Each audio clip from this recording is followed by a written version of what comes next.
Good evening, everybody. We are very happy to be here with Professor Garcês and Professor Russell Pierce. I will introduce them later. Before that, I would like you all to know that we can have questions in Slido, that is just right down there. Please, you can put your questions in English or in Portuguese as you wish, okay? So today we're gonna discuss a little bit about legal education and what are the impacts on COVID-19 over these challenges and how can we face that. So for today, we will invite Professor Pierce to be with us. He's a professor of law in Fordham Law School. He teaches ethics, morality, religion, legal education, professional responsibility, and law and AI. So thank you so much. It's an honor and a pleasure to have you here, Professor Pierce. And we will also have Professor Garcês. I also say that Garcês is the professor of the professors. We are here a long time in FGV, and it's a pleasure to work with Professor Garcês every day. So thank you all for coming. And I will start with Professor Pierce, please. I think you have a presentation, right? So, yes, correct. Okay, let me share it, and my apologies to everyone if it glitches a bit, but it should work in just a moment. Okay, so first, thanks for inviting me. Thanks to Professor Pfefferbaum, thanks to FGV Direito SP Law School, and thanks to the Center for Education and Research on Innovation. And I do want to share that I don't know of any institution in the United States that has as broad a portfolio in both education and research as FGV and the Center for Education and Research on Innovation. So especially glad that you invited me to participate in one of your programs. The future of legal education in a post-COVID world. A few minutes just on the legal education pre-COVID. In the United States, we were dealing with a number of challenges, and post-COVID, I'm going to return quickly to these challenges. The first is the challenge of access. In the United States, there's tremendous exclusion from law school on the basis of race, and tremendous favoring of, there's a system of admissions that favors white applicants as opposed to Black and brown applicants. There's also a major class distinction. So you could see top 20 law schools in the United States, only 2% of students come from the bottom quartile socioeconomically. However, 3/4 of the students come from the richest quartile. Now, related to this challenge is a challenge of cost. Tuition in the United States is extraordinarily high, and I'm not sure what I should have asked what your tuition is, but private law school, it's $50,000 a year. Public law school, it's approximately $25,000 a year. So when students graduate, they have very high levels of debt. There's a challenge of pedagogy. We've begun to realize that the pedagogy we use in law schools in the United States has essentially been similar, if not exactly the same, for the last 50 or 100 years. Despite many efforts, there are still complaints that we don't actually teach our students the skills they need to practice law. And despite efforts, there are complaints we don't educate students to be ethical, purposeful lawyers. And then the last challenge of pedagogy goes directly to technology. In the United States till now, there was limited online teaching. The American Bar Association, which is the national accreditation agency, refuses to accredit a law school that gives an online degree, which means only a few states will allow you to sit for the bar if you have an online degree. And if otherwise, you can have no more than, I think, a quarter or a third of your classes online. And I'll give an example. I'm from New York. New York will not allow even an accredited school to give what is otherwise an online degree. And the most prominent is in New York is Syracuse University, which has an excellent program. We also don't, or most law schools do not teach students how to use law-related technology. Now, there are exceptions to this. We have some law schools, Stanford and Georgetown, with well-known clinics in design and in creating law apps. But students generally aren't taught how to use the technology they will need every day in their practice of law, whatever their kind of practice. COVID pandemic hits the world and hits the United States. March 2020, all our 70 full-time faculty are called into a classroom, and we are told on a Monday that as soon as the meeting is over, no more, live presence in the building. And by Wednesday, everybody has to be teaching online. So what was the situation we had before that? Until that point, only 3 of the 70 faculty, and I was one of the 3, had ever taught online. So the 67 folks, they're taught, it's Monday, Wednesday, you're teaching online.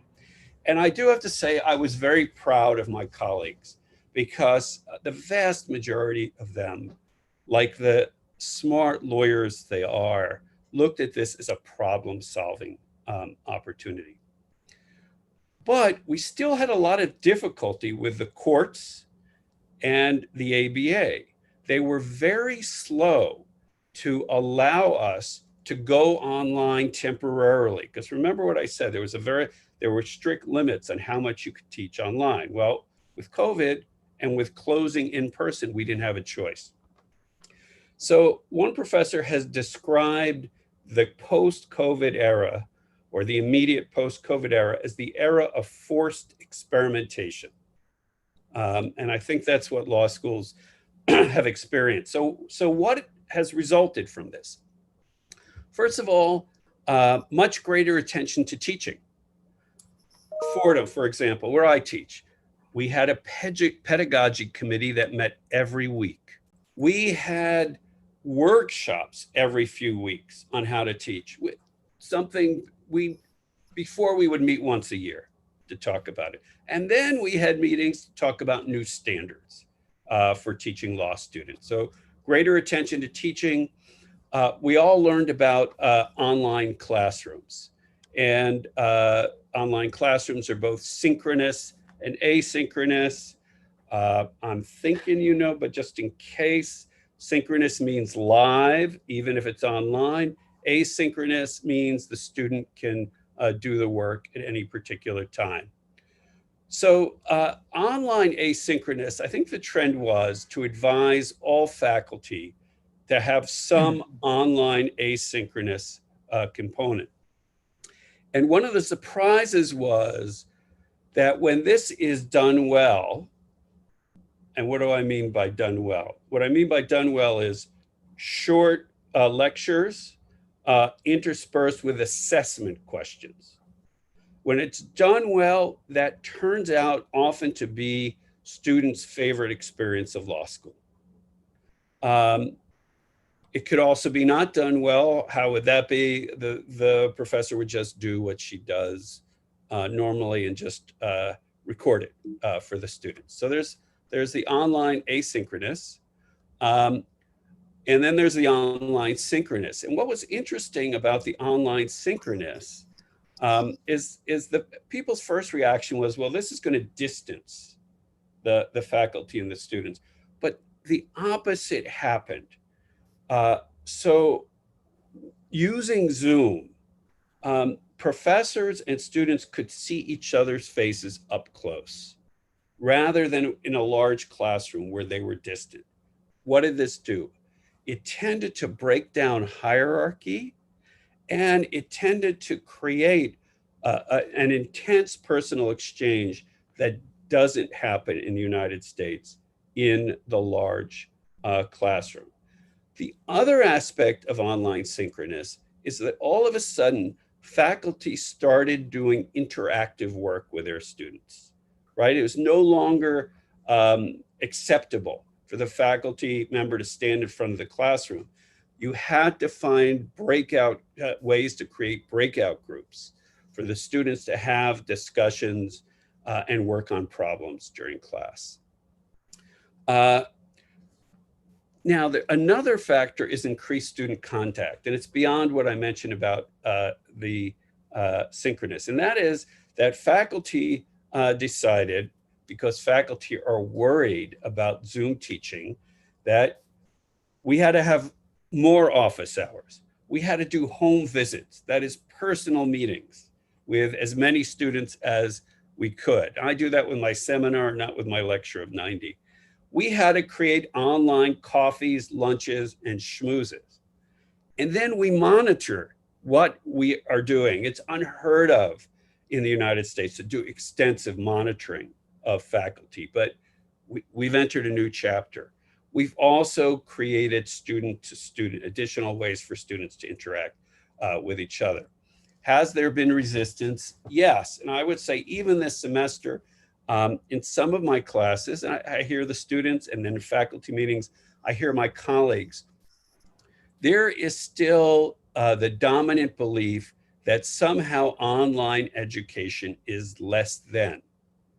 And as long as that belief persists, the result will be limits on changes in education. So what's the future going to be post-COVID? Fundamental change, incremental change, or back to pre-COVID, which is zero change. I'm going to take the challenges I identified in reverse order, quickly talk about how COVID has changed things and might change things further. The challenge of teaching technology. Well, I think there will be changes in accepting online teaching. Why? Because we've now all done it, right? We may not be crazy about it, but it's no longer, we're over that hurdle of it being alien and strange to us. Next, I think there'll be an incremental increasing of teaching of how to use technology. Why? We're actually using it. That's Zoom. Faculty and the students, we're using online technology. Faculty are more familiar with technology, and therefore they might be more open to teaching, for example, like e-discovery and other tools. And at the same time, in law practice in the United States and in the courts, there has been a similar increased use of technology. In fact, I think the developments in the courts have been the most revolutionary. What about the challenge of pedagogy? Well, it turns out that online allows faculty to increase individualized and interactive teaching. Interactive, the way I'm describing it's more synchronous, but the individualized is asynchronous. The student goes through the material in her own time. She answers assessment questions, and therefore she learns whether she understood the material or not. If she didn't understand it, she could go back, relearn, figure it out, and then move forward. Also, I think for the first time, because we're doing a lot more assessment of teaching, that might become accepted. As it is now, we know very little about how effective we are in teaching. And then last, in teaching practical skills and ethics, there are new, there are online techniques. They're new in the United States. They exist in Australia, the United Kingdom. They may exist in Brazil. I apologize, I don't know that piece, but it may open up the use of these techniques to do a better job in skills training or in ethics training.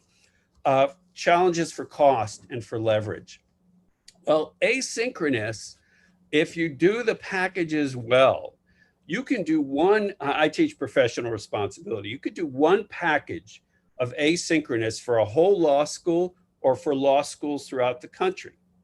That means, sorry, faculty members, that professors can teach at least twice as many courses or twice as many students with more interaction. That can have a major effect on cost, and we call that effect the leverage effect.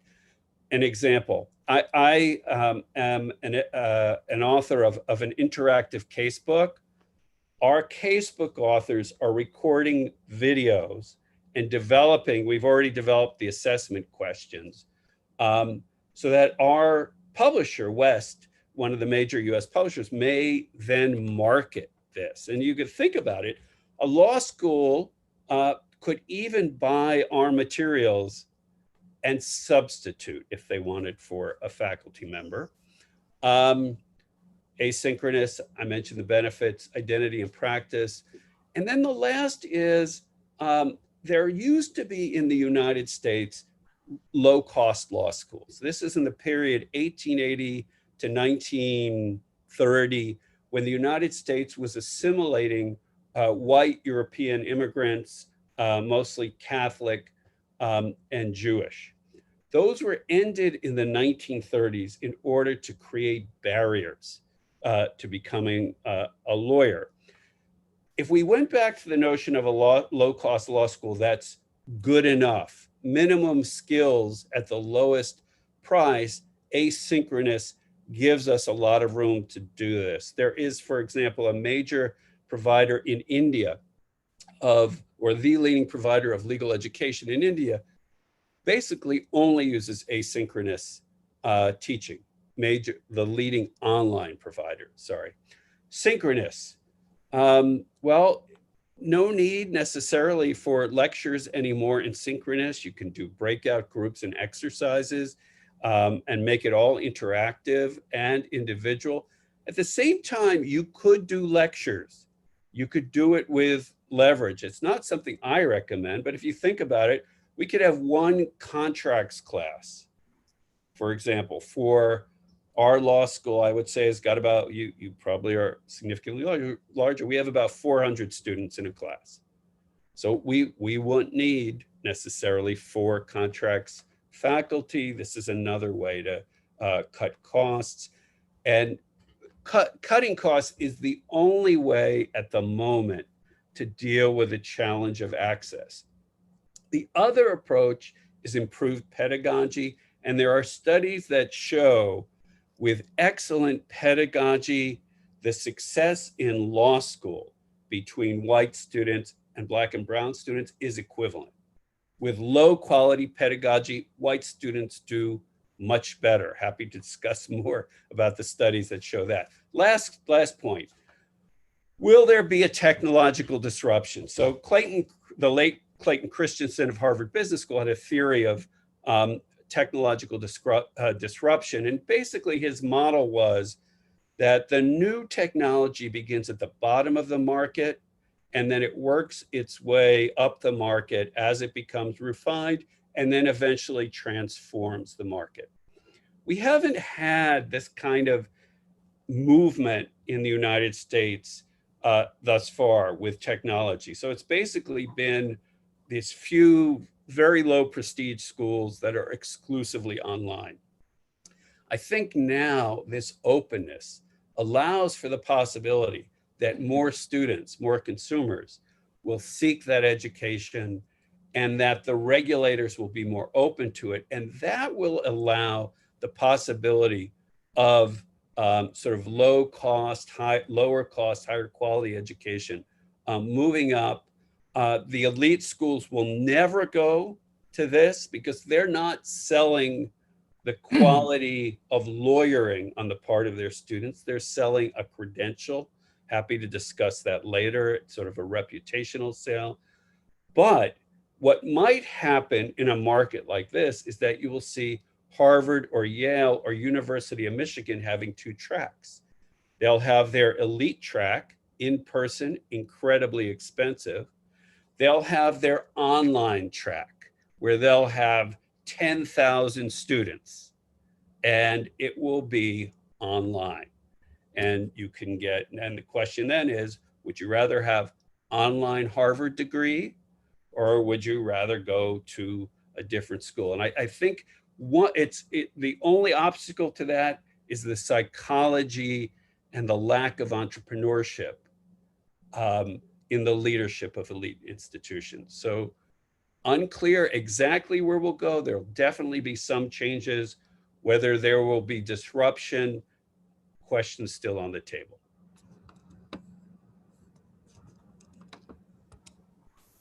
Well, thank you. Thank you very much, Professor Pierce. That was a very inspiring, and I don't know, we have so many questions to ask you, but first I would like to hear Professor Girardi, please. And thank you very much again. Good evening, everyone. It's a pleasure to be here. It's a great honor and pleasure to meet you, Professor Pierce. I haven't met you before. It was great listening to you. And thank you, Marina, for an invitation, and Paula, Gabriela, Patricia for the support, and everybody out there. And I think it is telling that a lot of what Professor Pierce described happening in the United States happens also in Brazil. I think that the idea of, I like very much the idea of forced experimentation, and it's excellent. And again, that we're all of a sudden teaching becomes important, and how you teach becomes important. And those methodology meetings, at least here at our school, which are attended by the very few and the very same all the time, now everybody gets interested. And so this is excellent. I really appreciated and learned a lot with what Professor Russell had to say. And like, just to add two things, I think one more internal to law schools, and the other one perhaps a little bit external to law schools. The first one is, and again, I think I'm just making a point that Professor Russell made, but making it worse, which is basically, at least in Brazil, we have law schools are 19th century institutions teaching for 21st century societies. So one of the reasons that we are so shocked is because we are so attached to old practices. I mean, law offices are not suffering the same way we are because they are online all the time, because a lot of big business is already online. Home office is common parlance in business for a long time. So part of what's happening is a shock that reminds us that our law schools, at least in Brazil, I want to presume to say more, are mostly 19th century institutions. And their main function, as again Professor Russell mentioned, is prestige accreditation. So it's the networking you do, is the certificate you have. So it's not exactly what you learn. And this is the key thing.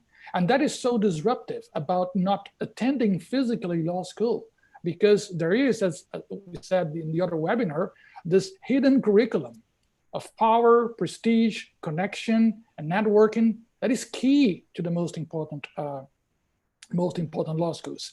That's why professors often neglect the classroom, because the classroom is not where the key power relations established. They establish somewhere else. So the fact that all of a sudden, all we have is the classroom deeply transforms, the way we relate and we think law schools. So this is my first point. It is a good thing that we're having this, in the sense that we have to come face to face with how old-fashioned we were, more than the legal market, more than the legal professions. Second point I'd like to make is that I think it is very hard to believe that we can teach the same thing via different technology. It's not as if you can keep on imagining that you're going to presenting the same legal concepts, the same ideas. It's not that the way to teach is different, it's what you teach is different, because what you teach and the way we teach it are inevitably linked. You cannot separate one from the other. And this new environment is not a new environment for law schools, it's a new environment for society. So second point that I make, that first one is that the hidden curriculum of law schools, which is basically network and power relations and preparing for having a good position in the legal field, has been turned upside down by this crisis, which has made the classroom incredibly central, because it has all of a sudden become all we have. Second thing, I think it is impossible to keep on thinking that we're going to teach the same law that we taught before. Law itself had been transforming. We see the legal field with arbitrage, with e-contracts, with a lot of stuff going on, which is for the most part outside the classroom. Normativity, legal normativity, is losing ground to other kinds of normativity. And law schools are in part responsible for that, because they're incapable of designing a legal normativity that's responsive to the new needs, social, economic, political, so on and so forth. So the second thing is that, hey, we're not going to transform the handbook of civil litigation into a virtual. No, it's a new thing. It's a totally new thing. And I think Professor Russell was very precise when he mentioned that it's a revamping of the whole thing. Its methodology has come center stage. And with this, the very object of teaching changes. And of course, to end my second point, also the actors at law school. Because the object is not the same, because the environment is not the same, the roles are not the same. And I like so very much when you said that we can see each other face to face. That, to me, is one of the most beautiful things that we have with this unfortunate situation, because I could not, Marina or Professor Russell, be staring at you the way I'm doing now, because it would be rude, right, in a room. But now I can see your face, and this is such a, human face is pure poetry, right? So we can see each other, and this is tremendous. But this is important because my role as a law professor is in a way carved into a power position, which sort of gets chinked by this more personal relation that Professor Russell described. So, second point, it's not only how we teach, it's what we teach, who we teach, and who we are in the teaching process that gets transformed, or that can get transformed. And then to come to my last point, I like very much Manuel Castell's observation that technology does not determine society. Technology is society. So technology is not a neutral means to do things. It's not a neutral means to achieve goals. The way technologies impose us to act, to think, determine to a very crucial extent the goals which we are possible to have. Technology shapes our expectations, our horizons. So it imposes a time frame, it imposes a kind of relationship. Every transformation, societal transformation of import has followed a technological transformation. I mean, if you're riding a horse or driving a car, it's not just a matter of different transportation technology. It's a different mindset. It's a different subject. It's a different society. It's a different set of relations. It's a different set of values. So it is impossible to talk about technological transformation without talking about ethical questions, without talking about political questions. So will this make us more inclusive or more exclusive? Will it make us capable of diminishing the gap between those who have and who have not, which so elegantly Professor Russell put up at first, or we will widen it. I got to say, I'm normally optimistic, but this is not going to happen per se. I often hear people saying, we are going to learn from this and get out of this better. I don't see any reason for that unless we put our minds to doing this. And now from almost to finish, but Professor Russell mentioned something which I think is crucially important, is that we are going to be able to export legal education much cheaper around the world. Now, who can do that? If you look at all the markets are dominated by, of course, North Atlantic countries, which impose their standards. We are all here right now are using probably North Atlantic technology and computers to have this conversation. And this determines what we can do, what we cannot do. Now, suppose we are in Brazil and then we start having GV, we have to compete with Harvard, with Stanford, with Fordham for legal education. Why not? The physical space means almost nothing. Apart from the market side of this, we may have a fastening up of a very, I think, complex topic that we should perhaps at some point discuss, which is this idea of the global lawyer. The global lawyer may be, it is not necessarily so, but may be a byword for a hegemonic way of lawyering, of thinking of contracts, of thinking of property, of thinking of social relations. Now, if business was pushing this way, because every top lawyer has to have an LLM, sorry about this, people from China, from India, from Brazil, they flood the United States to have the LLM to say, I'm a global lawyer.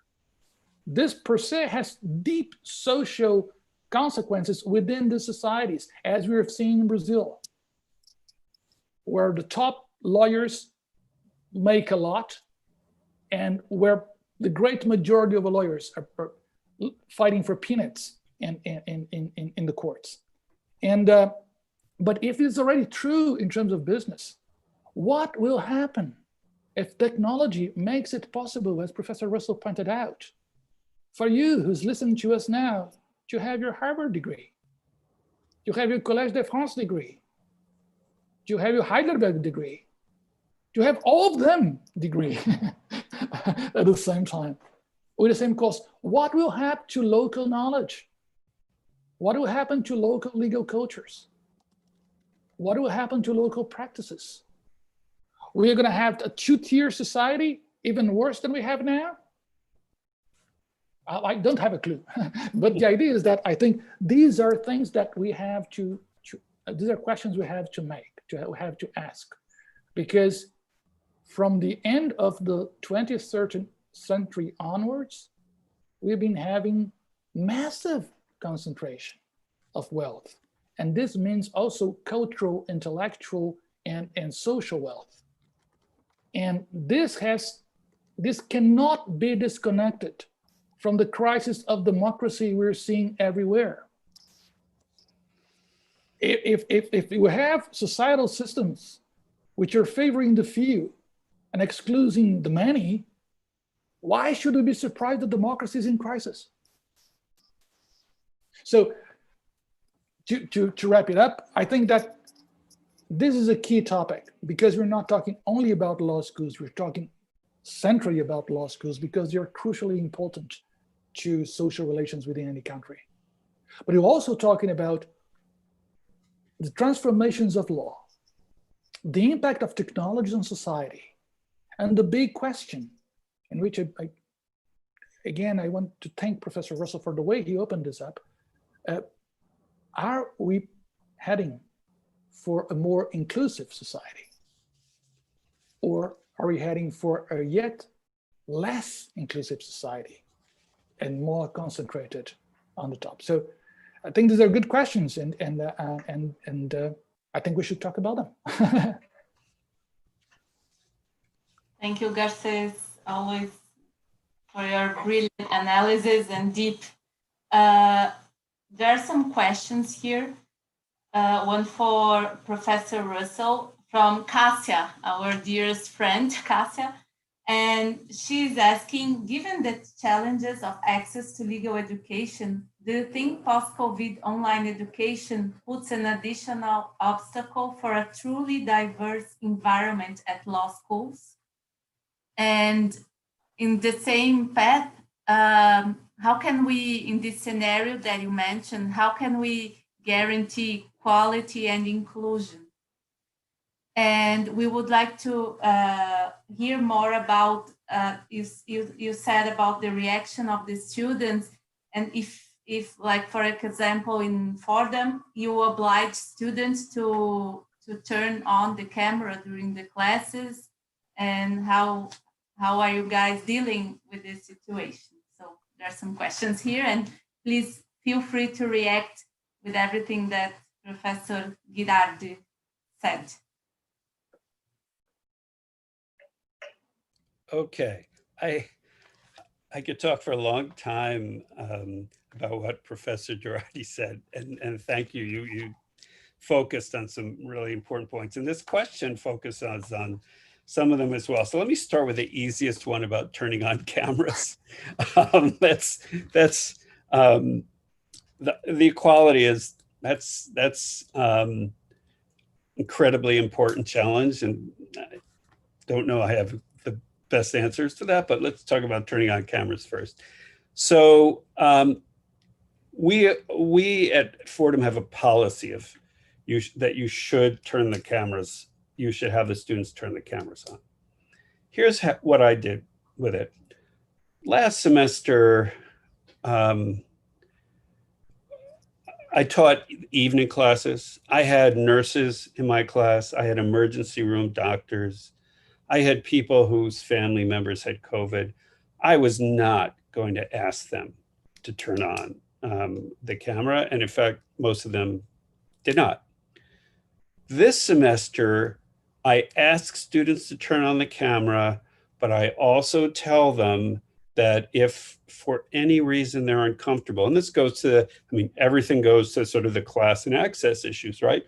One of my colleagues said that in her seminar in poverty law, having it on Zoom for the first time, she knew the wealth of every student in that class by seeing the background and where they lived in Zoom. You know, so there are some students don't have a room they can go to, right? Some students have weak internet. So there are these sort of downsides, and that's where I would, you know, that's why I'm open. If a student asks me, I personally would always say, okay, if you have a reasonable request, you don't have to keep your camera on. Now, the equality, and I don't think I could deal with everything Professor Girardi mentioned, but let's talk about this equal access. Maybe equal access and what I bookmarked as, in my head, neo-colonialism. So I don't know if you think that's sort of a fair, the globalization issue or not.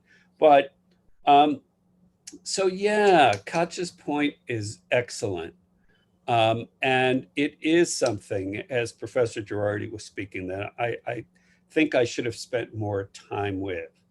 So I do agree that technology shapes culture, but I also think there's a lot of variability, right? You know, we can have a horse, we can have a factory, but there are many ways sort of to deal with it, or we can have a car. There are many ways to deal with it. So I think that along with online teaching, if we are going to provide equal access to becoming a lawyer, and I think we do agree there's power that comes with becoming a lawyer. Lawyers are in fact intermediaries between the people and the law to some degree, no matter what you do.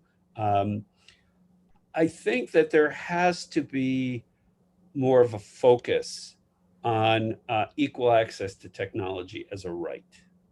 You know, that it's one of those facts, certainly not the only. I mean, in the United States now, it's key just for basic public education. You know, everybody needs to have access to the internet. And that's really what is necessary, I think, for this to work reasonably well. There's still a number of other issues, right? There's structural racism, classism, sexism, and how we're organizing the law schools. And we could do better around that.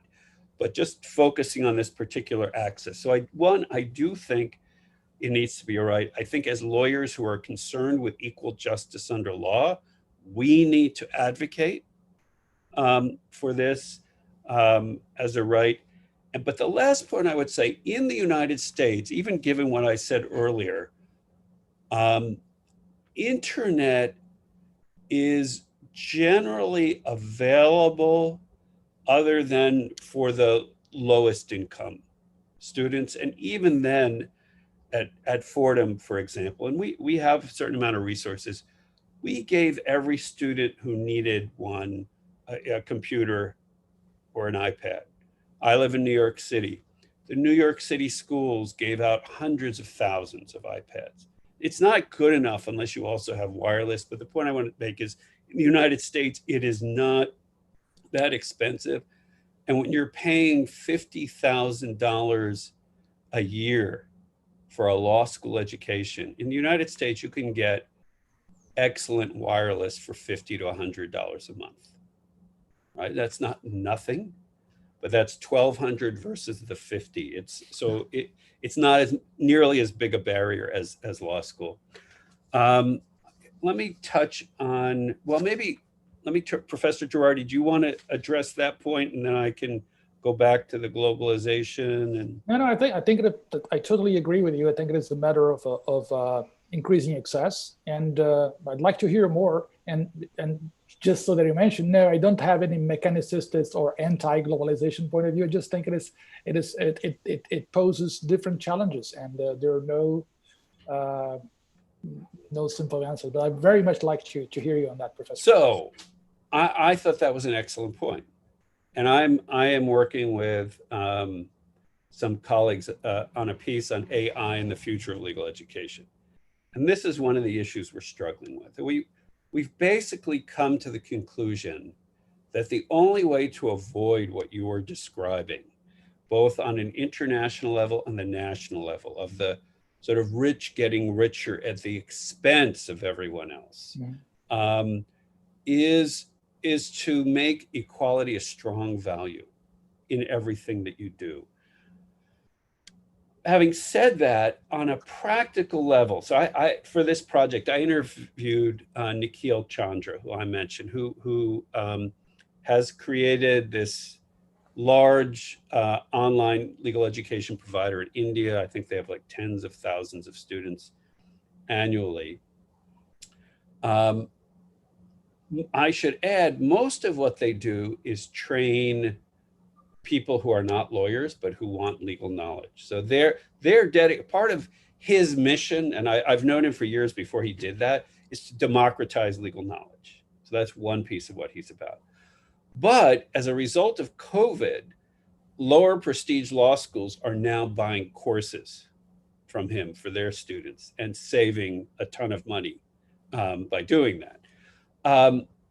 But the other point I wanted to get to is, so I raised this question with him about, so what's going to happen with globalization? And he said he's already dealt with some of that. Like some American US law schools have tried to get into India, but they are too expensive. They're far too expensive for his folks. And what he said, get into, not with a basic lawyer degree, but again, we give out certificates, we give out, master's degrees that aren't tied, well, like a master's in studies of law, which is not the same as an LLM. So we do sort of license and degree granting, and they just couldn't compete. They couldn't work with him because they were charging so much. And what he's found is that he has a market outside of India. So he's marketed in Asia and Africa, and he's even marketed in Europe, because there isn't good quality, inexpensive legal training materials available. So he gave me the example of harassment, sexual harassment in the workplace. laws throughout the world are close enough that materials he prepared in India are being used by businesses in Germany to train their workers. So there is, as a result of wealth inequality, so there might be opportunities for entrepreneurs in less developed countries. Of course, India, I don't know how you call it, to sort of sell legal knowledge. The other part is, at some point though, like when it comes to giving law degrees that allow a person to become a lawyer, nations can create barriers and will inevitably create barriers around that.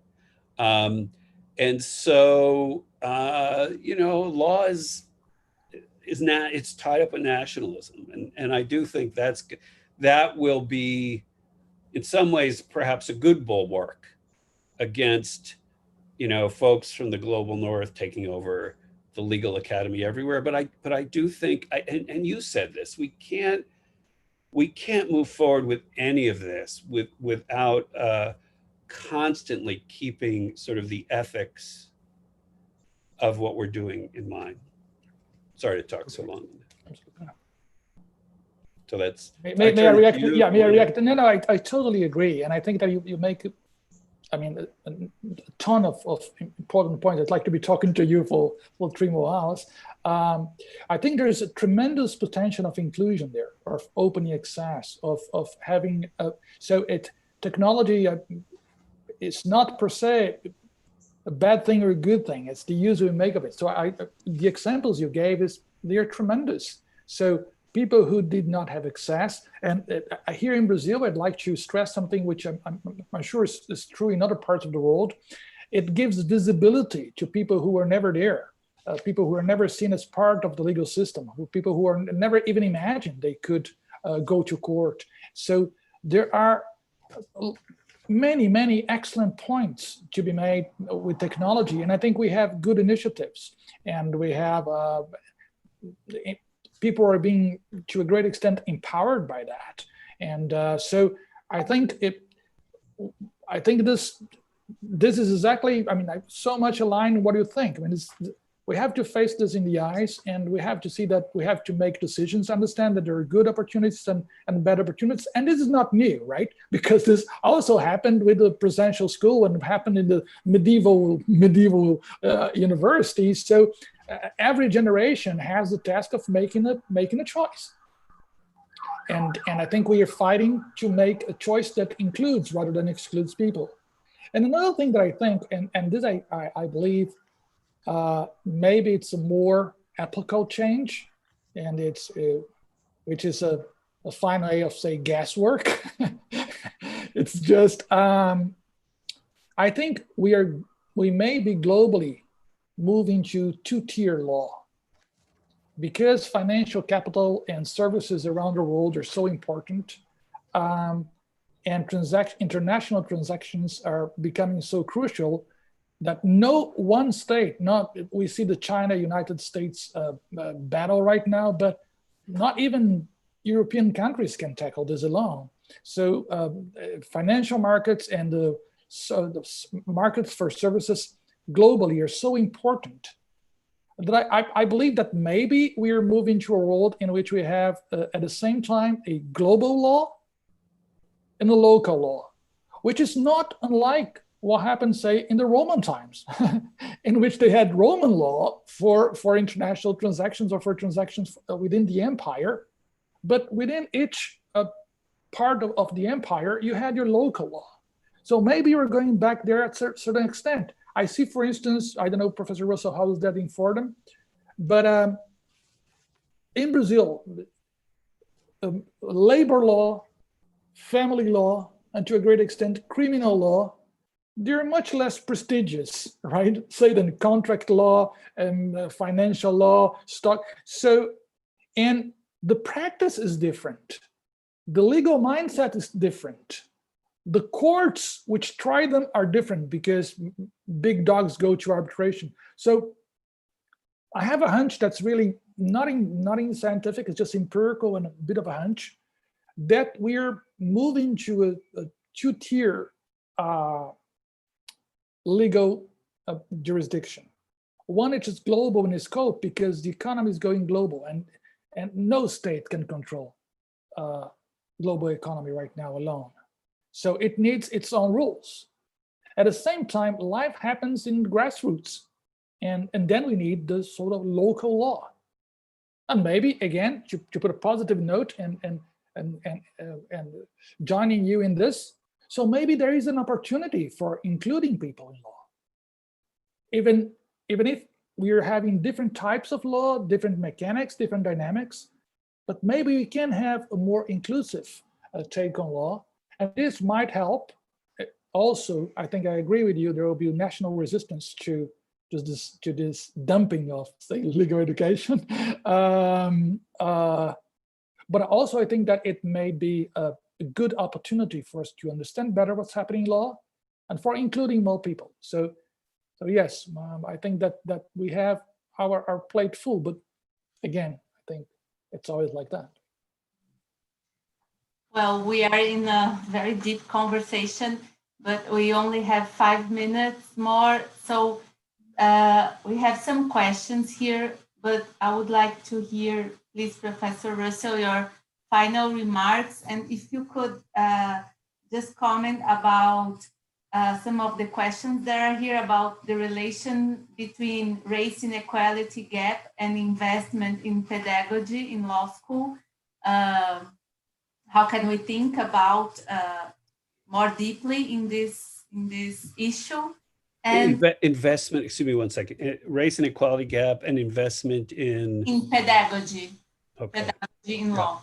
Got it. And if you could just give some final remarks of what Professor Garcés said, and then to finish, I would like to hear final remarks of Professor Garcés as well. Thank you. Okay, thanks. And I apologize, Professor Garcés, for saying Professor Girardi using the US. No, actually, you're doing right. It should be Professor Girardi because Garcés is my middle name, but students call me Garcés since ever. Sometimes they call me worse things too, but that's another story. All right, okay. Good. So Garcés is sort of a nickname here. Okay. Okay, good. Thanks. So let me start this race inequality question. So you have at least three levels of equality, racial discrimination. It's totally structural and some intentional, and it's intentional 100% because everybody knows it exists and does nothing about it. The first is applying for admission and what tests we use. So for example, we use a test, the LSAT, that treats people discriminatorily in ways that have not been fully justified. You know, it has nothing to do with competence. Second, and this is what I'm going to get back to on pedagogy, in law school, Black students generally with the same undergraduate records as white students perform lower. Third, tremendous discrimination in employment. If you're a Black student at the top of the class, you're going to get close to equal treatment, but I can't tell you how many research assistants I've had who are in the top half, but not the top. I compare them to white students. There's no comparison. And I think the employers, and this is what I mean about structural racism that you don't change, the employers don't think they're discriminating, right? But they are, because I can see from, what happens in the macro. Let me go back to pedagogy. Okay, so why is there this difference? Part of it has to do with how we structure law school and imposter syndrome, and meaning people of color in a predominantly white institution seeing themselves or feeling themselves to be imposters, and having to sort of carry a whole huge amount of emotional complications that white students don't have to carry. But the other part goes to pedagogy. And this is what I mean by that. There was a study that compared performance, I believe, of Stanford undergraduates, of Black students and white students studying writing under 3 conditions. The first condition was negative reinforcement. White students, big overperformance, perform much better than Black students. The second condition was professor would say something nice and then give the negative. The gap narrowed. The third condition is what I call excellent pedagogy. The professor would point out exactly what the student did right and did wrong and what the student needed to improve. And guess what happened then? The Black students did better than the white students. So that's what I mean about, now, what happens at the US law schools? US law schools are almost all that first condition of negative judgments. There's very little of the sort of detailed explanation of what you need to do and why, which I call, that's why I say it's not good pedagogy. The last thing I'll just touch on for a second is this concept that you said, now I'm like, do I call Garces? Do I go, okay, of legal normativity. And I sort of, I don't want to lose that point because I think it's a great point. And there's so much there, the world crisis of democracy, the world crisis, I think, of globalization, but I'll focus narrowly on technology.